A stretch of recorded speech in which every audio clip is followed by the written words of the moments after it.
So we've had many of you asking, and here it is. So there's been a lot of you asking for a new updated adult app which works on your Fire TV device.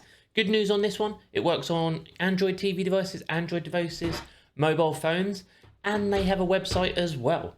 So, good news for you guys, after extensive trial and error, I've found one for you which works. So we're going to install it. It's a really simple install. Before we do that though, do remember, make sure you hit that follow button here. And if anyone needs any help and support, not regarding this app, but in general for your streaming and your Fire Sticks, do come find me on Kick. I'll link that 24/7 support stream underneath for you as well.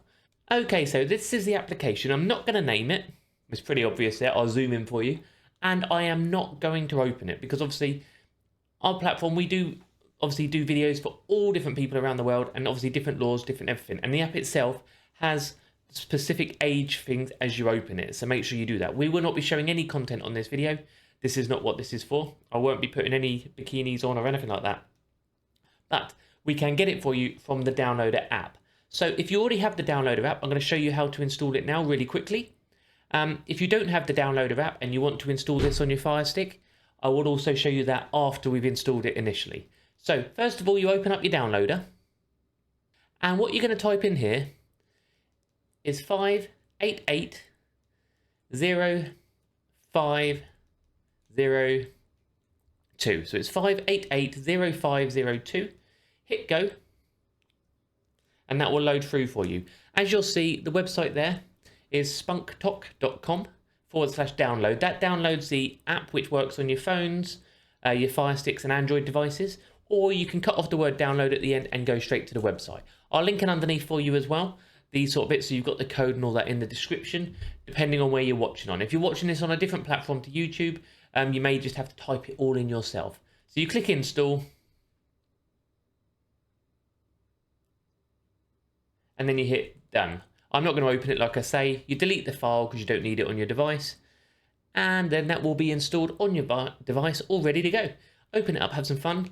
One thing I have noticed with it, navigation isn't like the best because it is showing the website, but you can navigate around everything from play, pause, full screen, select which videos you want. There's a category section, and as I've noticed over the week, there's been more and more content coming as we go through the week. I've tried it regular for you, like I said. So for those of you who need downloader on your Fire Stick, if you go to your magnifying glass, type in, guess what, downloader. Click it, install it, but do not open it yet, okay? Don't open it. Once that's installed, you just go to your settings. At the end there, you go to My Fire TV, the About section, and then you need your developer options. You click Fire TV 7 times, and then when you go back, it will tell you you're a developer. You turn on Install Unknown Apps, and you turn it on for downloader. Win-win, and you have it all installed. So that's all linked underneath for those who need it. If you're watching on YouTube, for anybody watching on other platforms, just check out my bio. In my link tree, you will find a link to it, or it's very simple. You can just type it in anyway. Perfect. I've been Doc Squiffy. Thank you for watching. If you need my 24/7 support stream, you will see the link to that over on Kick as well. Thank you very much.